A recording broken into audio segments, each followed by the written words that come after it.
Well, I did get a little gift. I got a sling ring from Benedict. That's awesome. That says nice. XG and BC. So I did get that. Nice. And where's my gift? Where's my sling ring? I got you a boombox. Yeah, okay. Well, you did. I gave you the power to dance. This is going to be fun.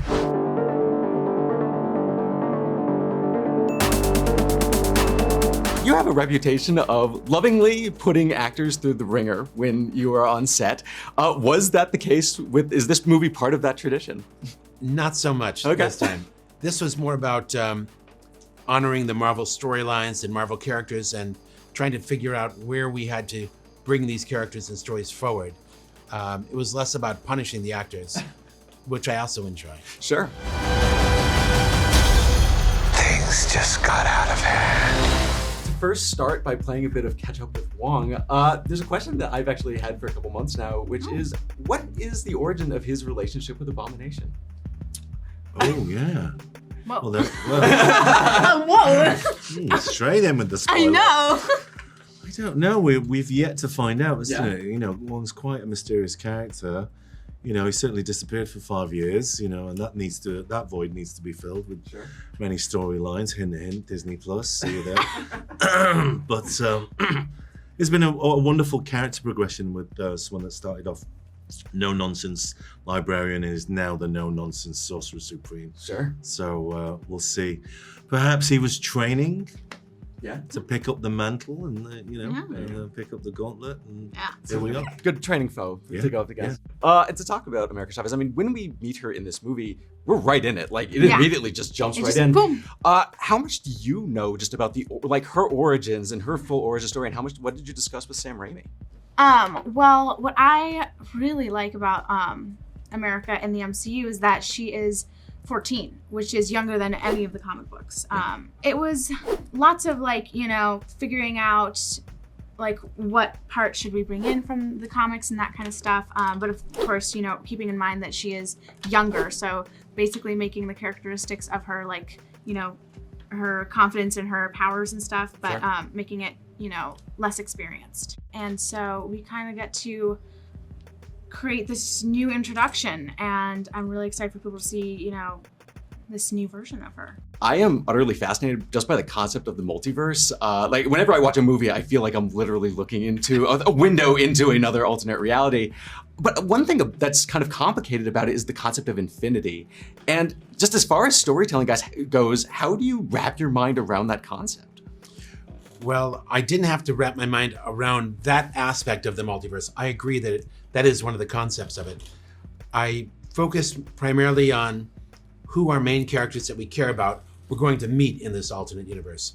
And I think our writer, Michael Waldron, thought that the most interesting people for them to meet would be the alternate versions of themselves. If some aspect of their personality had changed, what would they be like? And so that was what interested him, and I think it was the right choice. Who are you in this vast multiverse? I'm also just curious about how, as the Sorcerer Supreme, he feels about Scarlet Witch and the situation in Westview. Well, I'm not really sure if we know much about that within the Westview, but he certainly understands who the Scarlet Witch is and how powerful she is. Yeah, and that's kind of he's keeping an eye on his students, and he may have to turn his school into a fortress. Yeah. Just casual. Yeah, just casual. Yeah, just as you do. I mean, they're getting ready. They're ready. You break the rules and become a hero. I do it and I become the enemy. And actually, I do want to ask about two specific props in the film.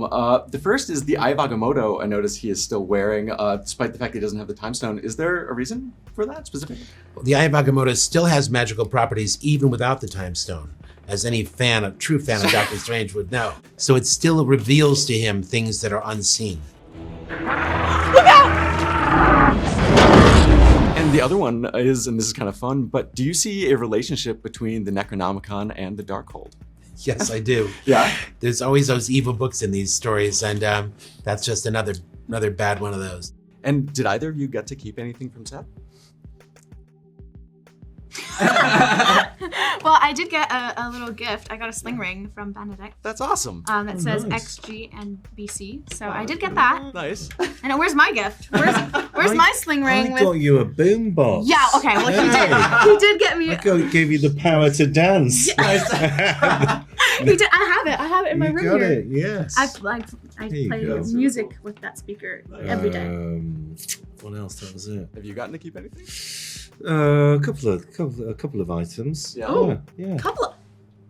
Nice. He's a veteran at this point. Nice kind of MCU. garment. Yeah. Yeah. Yeah. Quite enjoyed. Very cool. Yeah.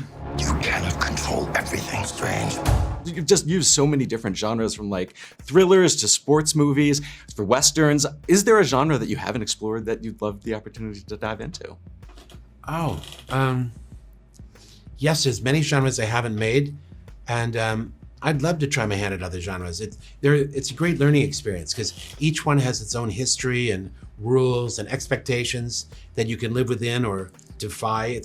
It's really interesting to work in different genres, and I've learned a lot about drama and storytelling from doing that. Sure. This is kind of out of left field, but I also don't get the opportunity to talk to you exactly every day. But I am a ridiculously huge Stephen King fan, and one thing that That's great. one thing I've always found fascinating about your relationship with him is that you've been as an actor, you've been in both the Shining miniseries and the Stand miniseries, but you've never actually made an adaptation yourself. I'm curious, has that ever been something on your radar, and would it be ever something on your radar? Oh, absolutely. I love The Shining, but someone already had that. Sure. And I loved Carrie, but that had already been made by the time I had read it.